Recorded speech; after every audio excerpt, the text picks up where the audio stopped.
Basketball fans, it is time for your favorite half hour of power. That is the Hangout, of course. I am Akil Augustine, and this is an amazing day for Canadian basketball fans. When you check the score sheets last night and the standings, the Vancouver Grizzlies and the Toronto Raptors, 20 years later, no, the Vancouver Grizzlies, according to me, are the top two teams in the league. Of course, Vancouver lost their team, so they are the Memphis Grizzlies now. Time to introduce you to the people who will be talking about the fact that our Toronto Raptors are the top team, not only in the Eastern Conference right now, but among all NBA teams. We got, of course, Will Strickland, TSN Radio's very fine personality. What's your other name you go by? Herschel Dershowitz. Herschel Dershowitz. Another conversation altogether. We got 30 minutes. We can discuss it. And we got Herschel's cousin, of course. You know him. He's rocking the Calvin and Hobbes tee, repping for all those 80s babies in years past. That's Dan Gladman, producer of the Raptors broadcast. Thank you for coming. Always happy to be here. And this young man, of course, he had the fans going crazy on our season premiere. Due to the demand, we had to bring him back. I didn't want him back because he kills me every time I'm on the show. What did I do? But hey, it's tricks, man. Shout out to the man that just hosted the Mobb Deep show, and you know you'll be in Vegas for a lot of this season, so we're going to miss you, right? We're going to miss you. Give us a little information about what you'll be doing, though, because the people loved you last time. Yeah, man, just got a bunch of shows out in Vegas, man, so it's going to be fun to be there for about a few months. And then New York. We'll miss you. Yeah, thank you. All right, but hey, what we're not missing, of course, is Raptors basketball. It's back. 104-100, the final score against Orlando, but the real talking point about that Orlando Magic game was why was Orlando in the game for so long? Dan Gladman, you were there, you watched it. What were your major takeaways from the Raptors' 7th win of the season? Well, as we've discussed a little bit already this year, you know, the Raptors are now kind of a top flight team in the league, and teams are gunning for them.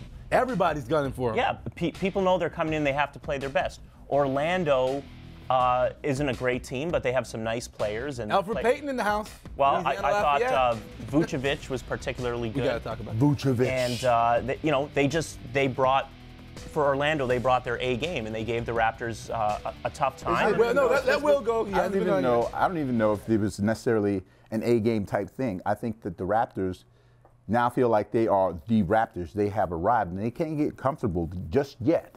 You know, this is a trap game for me. I thought they would, well, they played like it was a trap game early on. They closed out as they should have in the fourth quarter. So the bench, excellent in the fourth. But you can't get caught up in these kinds of games if you want to be the elite teams or one of the elite teams in the East or in the league. You can't win every game by 30 either. But you know what? And we're nitpicking a little bit. Yeah, let's be clear on this. But let's look at the conditions right now. They're 7-1, 5-0 at home. But at the same time, Will, you're absolutely right. We've seen things that can cause concern. Well, here's the thing. But here's the thing, though. They lead the league in scoring. Yes. And they're top 8 in defense. It's too So early. the things we're complaining about, maybe we shouldn't be complaining about them so much. But again, that may be part and parcel to the history of this team. It's too early. It's too early. It's too early. None of it matters.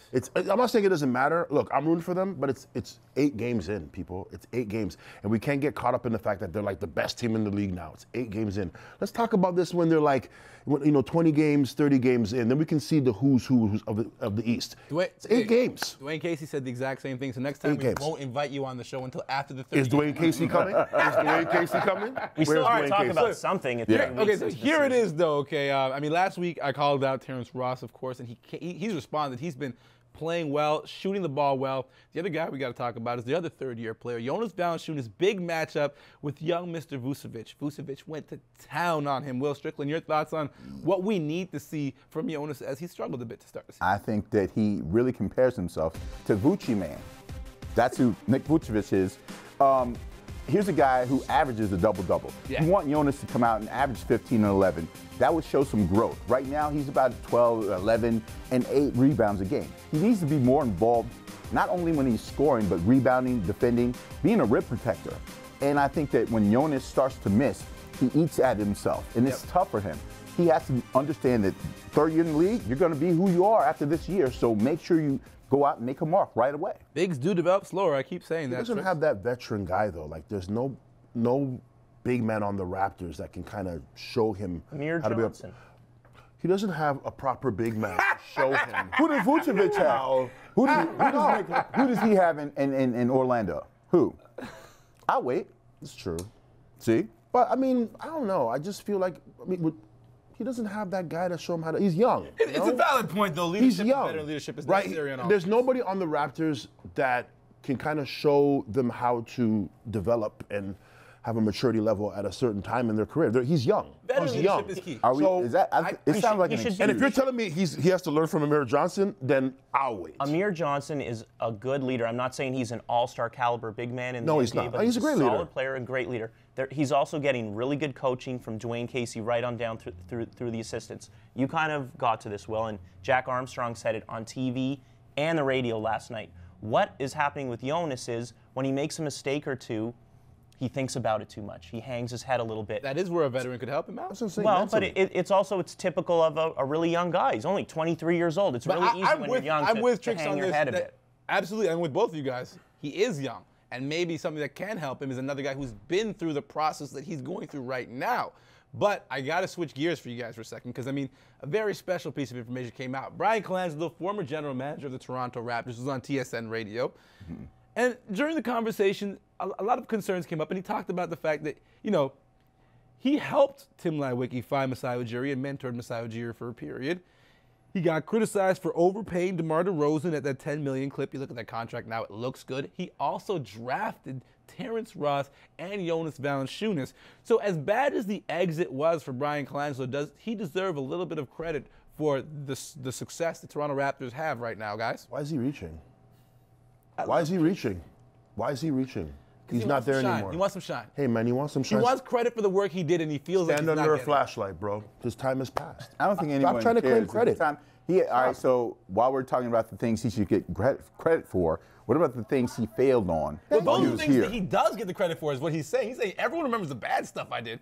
I made a couple of good moves. Point And he taken. did. Okay. And Like, he did. like every general manager in NBA history, he made some really good moves. Absolutely. He made a couple of ones that didn't work. The young players, the starting five on the Raptors, he brought them all in.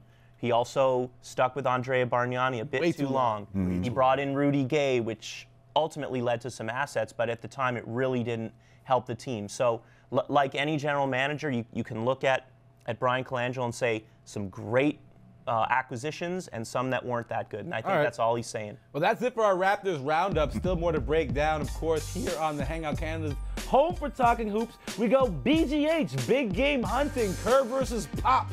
There's a matchup you've been waiting all season for. Timmy D still doing his thing. And we got to talk about the Hornets and the Portland Trailblazers, my man Dame Lil. Hang out.